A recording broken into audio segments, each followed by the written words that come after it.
Hey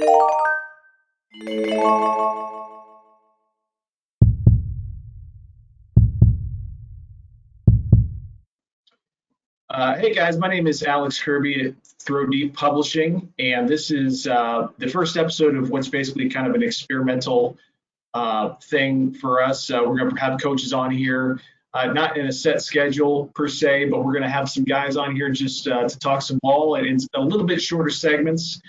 So we're shooting for about 20 to 30 minutes on these things. So our first coach that we have on here is Mike Peck. And Coach, why don't you tell us a little bit about yourself and where you're from and the program you're involved with? Yeah, well, first of all, I appreciate you having me on here. I'm excited to talk some football with you. Like you said, my name is Mike Peck, and most recently I was the head football coach at Prairie High School here in Washington State, Vancouver, Washington area, so just a little north of Portland. And I've been at the OC, another school here close in town, but both schools I've been to OC at have set school records for points in a season and a game, et cetera, and wins in a season and things like that. So pretty proud of that for sure. And I'm excited to talk about our QB school because I really do think everything starts with the QB on offense. So very passionate about this subject and looking forward to talking about it. Awesome. Well, before you get into that, let me ask you this. First of all, where did you kind of piece this together from a couple different places, or is this something you got from just one particular person? You kind of added your own spin on it? I would say a little bit of both. I'm a big believer in R4, and I don't think that's going to shock anybody. I think there's a ton of benefits to it, especially at the high school level. The biggest thing for me is it creates that common language. So a ton of this is R4 stuff that me and some other coaches have put together, and I've adapted it to our offense and how to teach it to what we want really. But you'll see a lot of it's R4, but to me it's the foundation of our offense, and without this I don't think we can be successful. All right, Coach. So why don't you take us through here the first few slides of what you're talking about, and if I have questions, I'll ask. But the floor is yours. Awesome, thank you. So yeah, like I said, I really do think the QB has to be the best coached player on the field, and O-line is incredibly important, and that unit is the most important unit on the field. But if the QB is not right, nobody's going to be right. And it's cliche, but I really do believe they have to be a coach on the field, and kids are capable of handling a lot of information, and it's just how you teach it to them, and you got to trust that they'll learn it, and if they're willing to put in the time, they can definitely do it. And so we ask a lot of our QBs. They meet a lot more than any other position, and obviously there's a ton of offensive stuff we cover, but this is the foundation of how we structure our offense and the language we use, and from there we can build everything else off of it. And so we do this every spring, and again, we usually start it with 8th graders, and I'd like to get it going even earlier. But 8th grade, 9th grade, even when they're going in their senior year, so they know it like the back of their hand. But okay, so yeah, I mean, obviously it starts with expectations, take notes, be attentive, ask questions, learn. That's just let them know what it's about. And then we have a very detailed quarterback philosophy that kind of breaks down more under each one of these categories. But at the end of the day, it talks about being physically and mentally tough, always competes, you're detailed, and then have great attitude and effort. And with that falls under the philosophy for the program. And so as a head coach, we have our program philosophy, and then I make sure that we have a philosophy that relates to that for each position. And what those kids should know that by heart. So again, I'm just going to teach this just like I would with the kids and kind of break it down. Most of you watching this probably know what R4 is, but it stands for rhythm, read, rush, release. And again, I just think it gives a systematic approach to a common language and teaches kids, regardless of concept, how to go through a progression and understand what open is. So again, why R4 in this offense? I truly believe that when language means the same thing to the coach and player, understanding is powerful. And one of the biggest mistakes I see people make is they'll have 3 or 4 coaches who want to talk to the QB. And there's nothing wrong with that per se, but a lot of times when you're talking to a player, a coach might be teaching the same thing but using different words to teach it. And to a kid who doesn't know better, they think they can't relate that that's the same thing. They in their mind they're getting to hold 2 different things. And so the common language thing is so powerful to me because I've seen it before where even myself, I would say a different term the next time. And they're like, wait, last time you said this. I'm like, yeah, that means the same thing.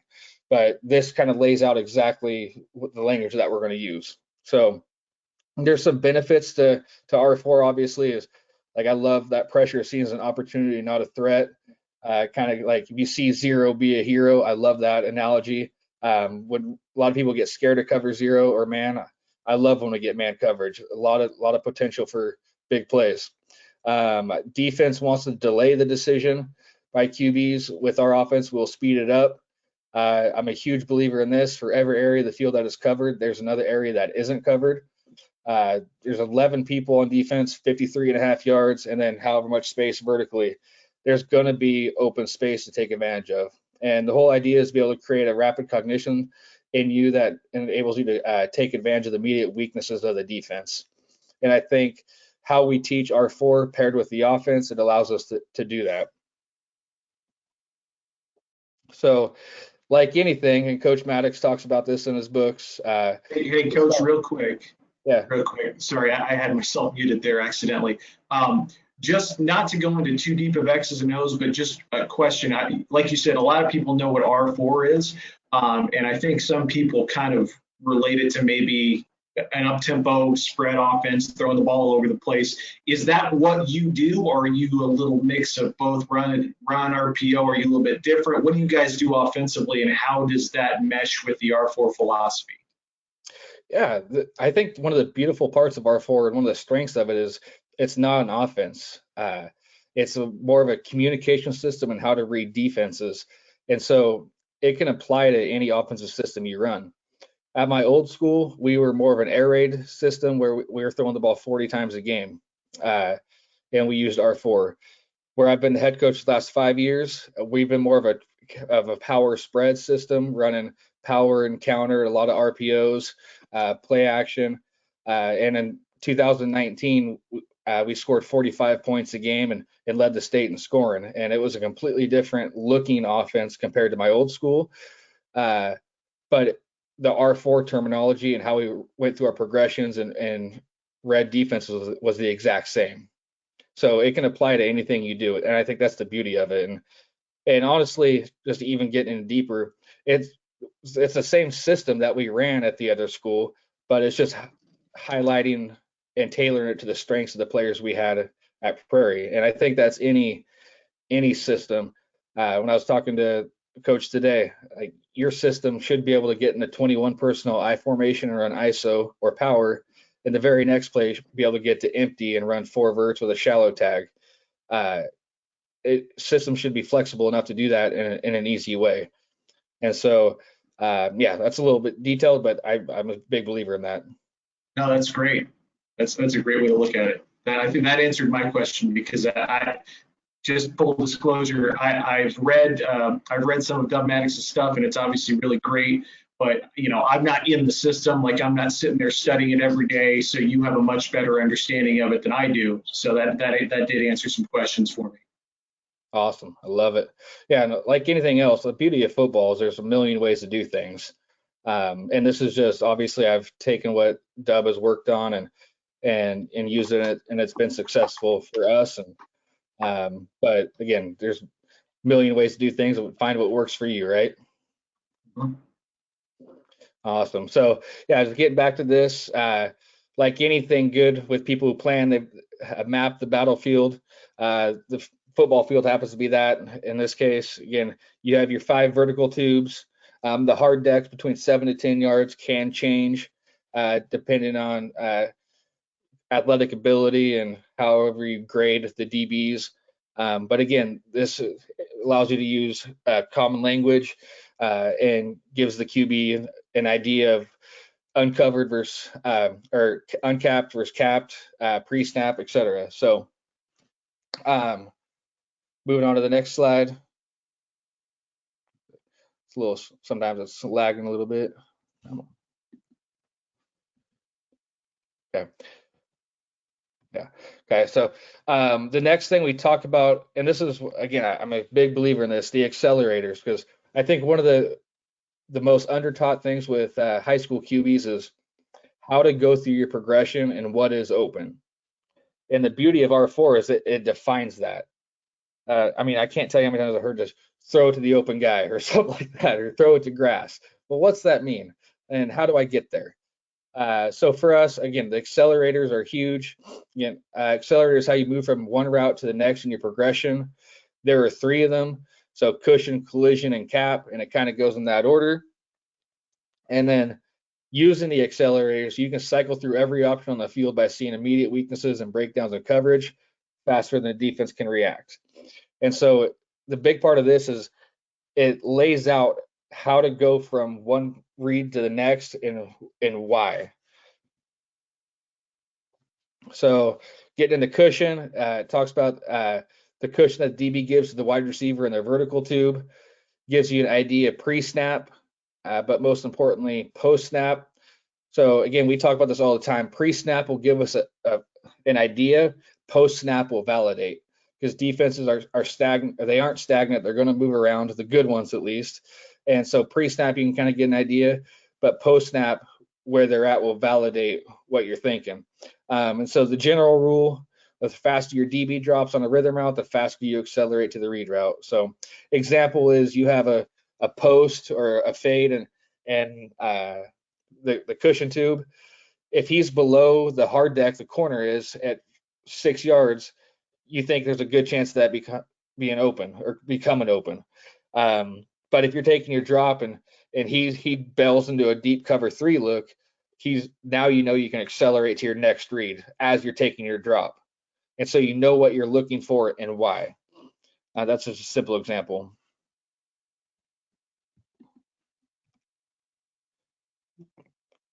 Okay, collision. This is kind of the seam area. So the number 2 receiver will typically have a defender attempting to disrupt his release from the line of scrimmage. And so you all know that apex player, he's taught to try to get hands on the number 2 and disrupt his release, and then either get hooked to curl, wall it, get to the flat, etc. So it's important to know that it's only collision when the receiver's route break will be delayed past the hitch step / reset of the QB. So it's okay to get collisioned and disrupted. It's not okay to stay collision and interrupted. But if you're going from your fade to your deep out and he's getting you've accelerated, you moved on, and he's still being collisioned and walled off, well, now you know I can accelerate to the next read, because that's not open. And open in our terms is the receiver's hips ahead of the DB's hips to the route space. So that's open for us, and that they can define that just like I did right there.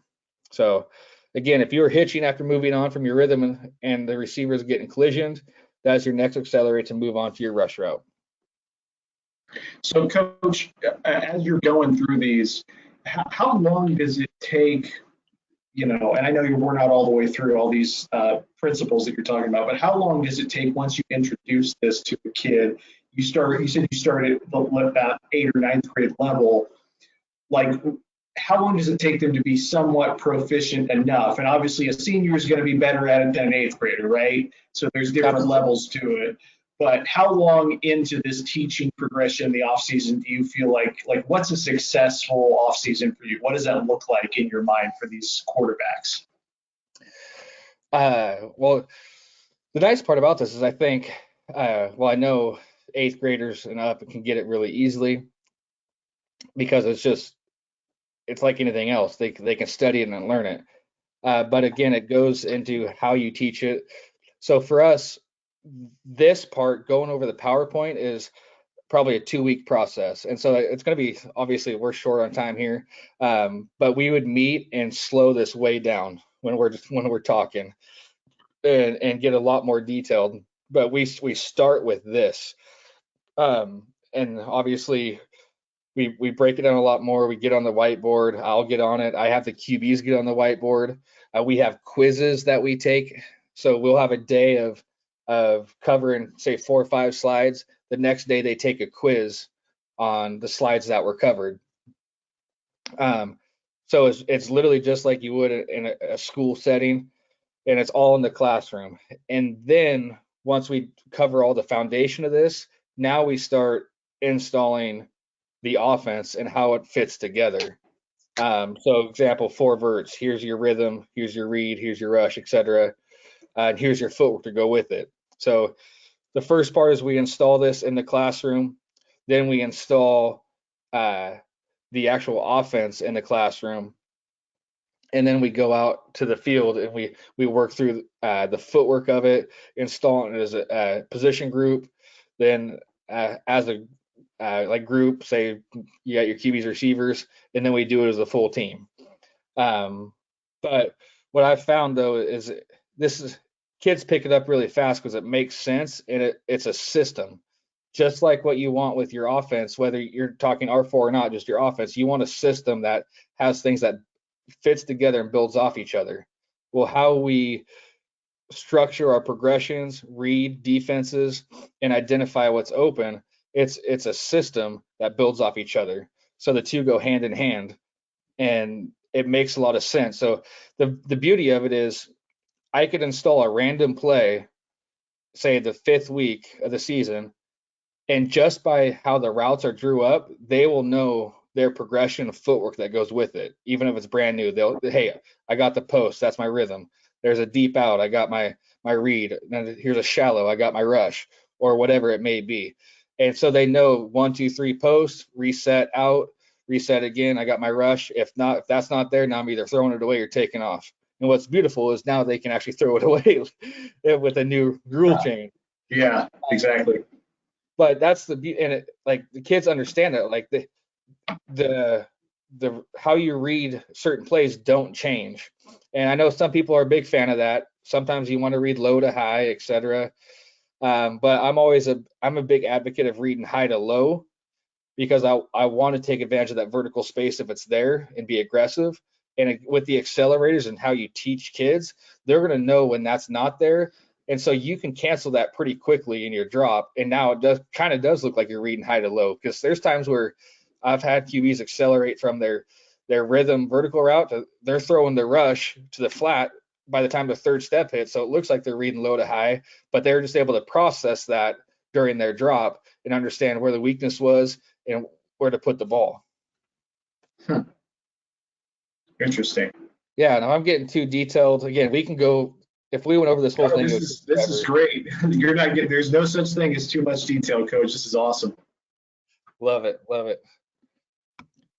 Okay, so the most important one and final decision is what we call the cap, and so it's the pre-snap versus post-snap. There's 2 caps, I should say, pre-snap and post-snap. But basically, a pre-snap cap is when the defender is above the hard deck and the tube where the route will end up. So easy example of that is there's a corner at 8 yards where the receiver is going to run a fade. Pre-snap, that's capped because there's such a huge cushion.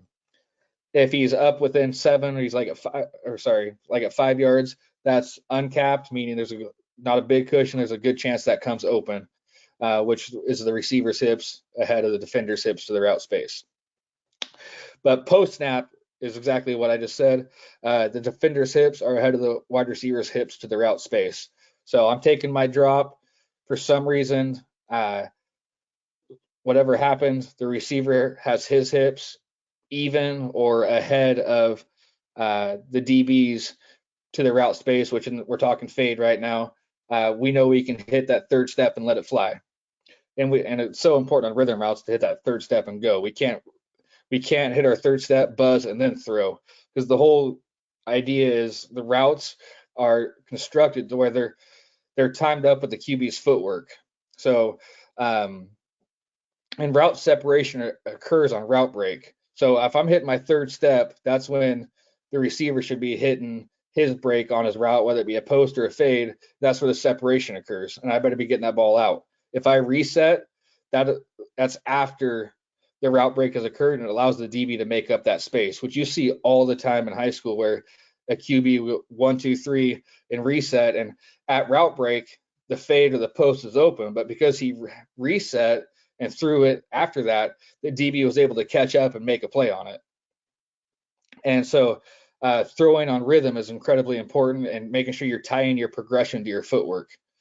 So again, cap is the final most important accelerator when deciding to throw the football. So a little visual of pre-snap cap versus post-snap. So right here you got he's corners below the hard deck, so that's no cap. Here he's above the hard deck, so this would be like a cover 6 look. You got cover 2 to the over here, cover 4 over here, which I call cover 6. Again, there's 8 million variations of language, but so kind of just a visual. So cap, no cap right here. Sorry, it's man this side, my bad. Sorry. So this isn't cover 6. It'd be like cover 4 over here, cover 0 over here. Okay. And again, there was a clip on Twitter the other day that was fantastic, and it talked about it was Ferentz at Iowa, and he talked about Dub Maddox, and there's 2 things you can control always, and that's spacing and timing. And I'm again a huge believer in that. And this kind of breaks it down. So, and we'll take a stopwatch of this when we're installing things. If you're throwing a rhythm route, it better be in 1.8 seconds, which means you're at a minimum, you're taking a 1, 2, 3, and that ball is out. If you're throwing it after 1.8 seconds, it's too dang late. And the other part of that, though, is when you teach this to the receivers as well, they understand if they're a rhythm route, they have 1.8 seconds to get open. You can't do all that foot fire, have fun stuff on the line of scrimmage, because QB is just going to accelerate and move on. Like, you better get your ass vertical and find a way to get open, because you have 1.8 seconds to make it happen. And I think that is huge from the receiver perspective, understanding, like, why am I not getting the ball, or why am I getting the ball? Well, you're not getting it because you're being collisioned as the QB's going through his progression, or Now, you're not. Coach, you brought up a really interesting point there. You're talking about the receiver's understanding of all this and how it fits into the offense. We're talking about quarterback-specific training right now, but how do you introduce this to the receivers? Are they in the classroom somewhere else at another time learning? Are they out on maybe the practice field or in the gym during the winter talking about this? What are you doing with them at the same time, or maybe a different time in the offseason? Yeah, so around the same time, QBs go through all this first, and then their receivers will get a condensed version of it that kind of talks about their role in it. And so part of it is like this right here, and the cushion collision cap, and that's why they're either getting the ball or not getting the ball. So they get a much shorter version of it that is tailored to them. And then that's what we talk about on the field, though, as well. Once they've learned that, like, hey, you're getting collisioned. QB had to accelerate. That's not on the QB or anything else. That's just on you. And once they understand that, now they're like, shit, I know I'm going to get collisioned by this outside linebacker trying to wall me, but I got to get hands off and get to my vertical space or route space or whatever it may be. And so again, for everybody, it has that same common language of what we're talking about and how we structure things. And so, yeah, I mean, fully to answer that question, receivers are after, because this is before practice even starts, and they get a condensed version of it that applies directly to them, and then it all goes to the field after that. Gotcha. So 1.8 seconds for rhythm, 2.2 seconds for read, rush, really 3 seconds at the very minimum. So again, if you're holding on to the ball for more than 3 seconds, that is not on the O-line if you get sacked. That is on you as a QB. And again, that's one thing for QBs as well. And even the O-line likes it because they know, like, if the QB has 3 seconds, they did their job. And there's always that argument about QB pressures, and you see it all the time on Twitter as well. Like, O-line's pissed off because they're getting blamed for the sack, but the QB is the one holding the ball for 4 seconds. We ask 3 seconds to the O-line. If they're doing that, they're doing their job. And obviously, the longer the better. But that also lets the QB know, like, hey, you get blamed for a sack if you hold the ball for longer than 3 seconds. That's on you. And so again, it's just going to the big understanding of how this operates. And then the general rule, honestly, is just 2 seconds to throw versus man coverage, and you're going to get 3 seconds to throw versus zone. And that's kind of the general rule you have to know as a QB.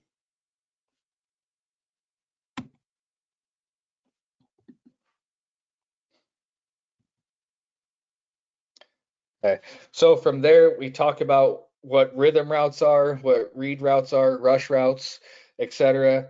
So yeah, a rhythm route, anything a single break vertical route, so fade, corner, seam, post, etc.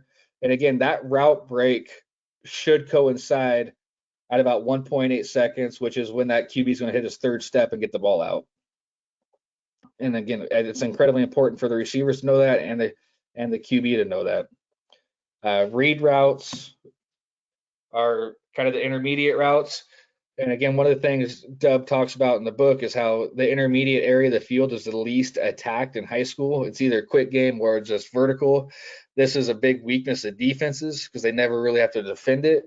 And I think R4 gives you the ability to really attack that area easily. So again, these attack the intermediate zones of the field. Route break should coincide with the QB's. I should say first stage, my bad. So about 2.2 seconds. So again, curls, outs, digs, drags, anything from like 8 to 15 yards. And in the NFL level, that's even more. Like their intermediate routes can be like 22. So it kind of just depends on what level you're at, etc. And then you can kind of see how you can start structuring things. So even like the old Mills NCAA concept, post dig, post would be the rhythm, dig would be the read, and then you move on and you add some type of shallow route to it or underneath route. Okay, so getting ahead of myself, there are vertical read routes. So anything that's double move, QBs will know that it's a read route. So anything intermediate or double move, it's equals automatic read. And that's because, again, timing purposes, that would open up on route break on the QB's reset. So rush routes are anything at the end of a multi-route progression. Again, usually attack the undercoverage of the defense and then thrown in 3 seconds or less. So easy examples are quick outs, stick, hitches, slant, bubble, shallow, tailback swing, shoots, Texas route by the running back, etc.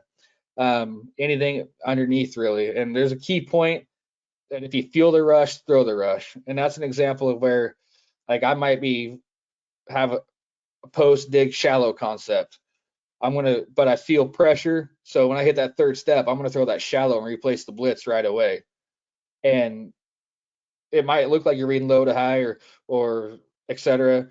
But they know by the structure of the route progression and the rules within that when I hit that third step, I'm going to hit that shallow and let him get vertical and get the ball in space and get it out quickly.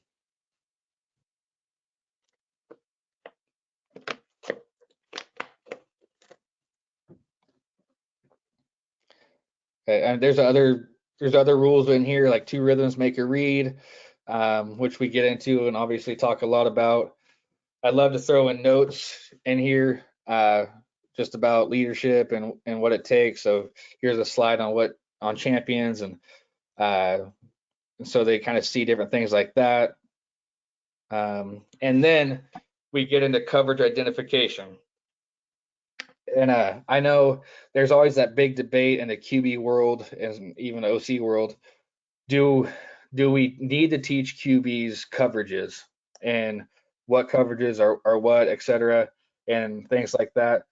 Or do we just teach them the route concept and throw it to the open guy per se, or et cetera? To me, like, I truly believe more knowledge never hurt anybody. And I think it plays in line with R4 as well, in the sense of if you can validate what coverage it is post snap and you know the weakness of that defense, it allows you to accelerate to that faster. So we get into a ton of, again, we don't go through every defense, just the main ones, main coverages. So basically 1 through 4 or 0 through 4. But we talk about how to identify them and then what their strengths are and what their weaknesses are. And again, after every day, we'll go back and quiz the kids and things like that. But they got to know, like, hey, if it's cover 0, the weakness is deep. There's no and or buts about it. Cover 3, the weakness is away from the strong safety. They just have to know that. Like, we'll do QB drills where I'll ask, hey, what's the weakness cover 3? They have to say away as they're doing pocket awareness drills or going through their progression. So to me, I think it's really important for coverage identification. And again, it just gives them more tools to be successful. So how we do that, for us, we check safeties. How many is there? 1 or 2. And obviously in college, I think it might be a little bit different, but there's not a ton of movement on defense post snap at the high school level. But there is, obviously, and that's where we talk about pre-snap gives an idea and post-snap will validate. So, but once you check 1 or 2, that kind of cuts the options in half. And then you go check corners and you can look at their what we call DEL, which is their depth, eyes, and alignment. So like I said here, safeties, if there's 1 or 2, there's 1, it's going to be cover 1 or cover 3. If there's 2, there's going to be cover 2 or cover 4. And again, obviously you can get into cover 6 there as well. But just by identifying how many safeties there are, it's going to cut the possible defenses almost in half.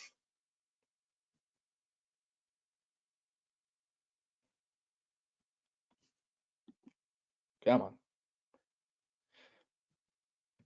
So then we looked at corners. Like I said, depth, eyes, leverage. Depth of corner matters. Where his eyes are. Are they inside? Looking at the QB, reading number 2. Are they right on their man? So eyes inside equals zone. Eyes on the man obviously equals man. And again, people can lie, and we'll talk about that if we see it on film. But this is kind of just general base knowledge. And so again, there are certain non-negotiables of defense with where people have to be post-snap to be in a position to be successful. So pre-snap gives us an idea, post-snap validates, and we say that a lot. So again, finding the safeties, okay, what's their depth alignment? Are they on a hash? They start in the roll, etc. Okay. So then corners, find them. We got 2 high safeties. We got corners at 5 yards. They're outside shade, eyes inside. Pre-snap, we're thinking cover 2. Okay, but obviously that can change, and that's where the post-snap will validate. So yeah, I mean, there's a lot more to QB school. We could spend all day talking on here. Again, I'm incredibly passionate about it. And I've said this probably 3 times already, but I think the QB has to be the best coached player on the field and the extension of the OC. And the biggest thing about QB play is giving them the opportunity to be successful. And again, more knowledge can never hurt anybody.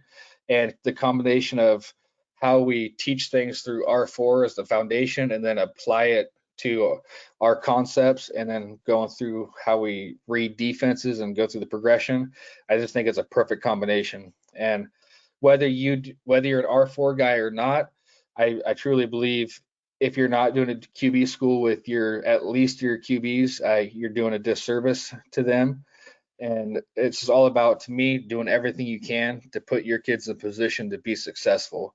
And more knowledge is more confidence, and they're going to execute better and at a higher level. And again, sometimes coaches, I think, get worried about teaching too much, but kids are smart. They're resilient. It's not what you teach them, it's how you teach it. And it's like everything else. It's a systematic approach to football. I mean, wing T is systematic, but so is R4 and whatever offense you want to apply it to if you teach it that way.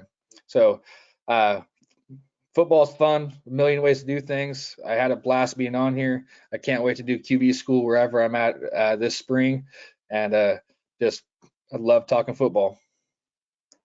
Well, this was awesome, Coach. Like I said, I'm like you. I love talking ball, but this was interesting to go a little bit deeper into the basics of R4. For the people out there who have heard of it but may not really know exactly what it is, and myself included, because as I said, there's a lot of stuff out there from Dub Maddox. He does a great job, and I certainly have not digested all of it. So this definitely helped my understanding of how he approaches things. But I want to thank Coach Peck for coming on here. This was great. Also wanted to say, again, this is brought to you by Throw Deep Publishing, and if you there's going to be a link down in the description. If you want to check out throwdeeppublishing.com, your first order, if you want to use the promo code YouTube20, you'll get 20% off your first order from Throw Deep Publishing. So, Coach, thanks for coming on, and we will see you in the next video.